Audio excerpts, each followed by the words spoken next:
2024 pattern regular आणि बॅकलॉगची exam साधारणतः केव्हा होईल?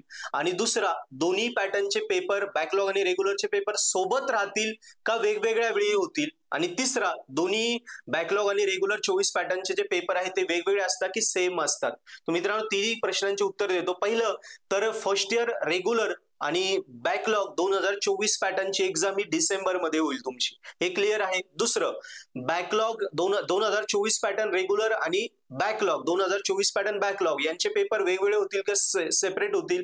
ओके, की सोबत होतील? सो मित्रांनो, हे सोबतच होता. त्याच्यानंतर तिसरा, एक्झाम पेपर सेम असतो की वेगळा असतो? तो एक्झाम पेपर सुद्धा सेम असतो.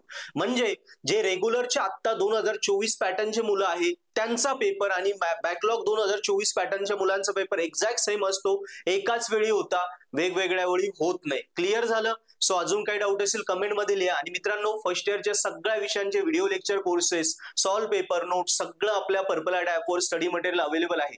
सो ऍप्लिकेशन नक्की डाउनलोड करा, डेमो लेक्चर बघा, आवडले तर नक्की अभ्यासाला लागा. पर्पल ॲड सोबत नक्की तुम्ही गॅरंटी स्कोरिंग करशाल. थँक्यू. अजून काही डाऊट असले कमेंटमध्ये लिहा.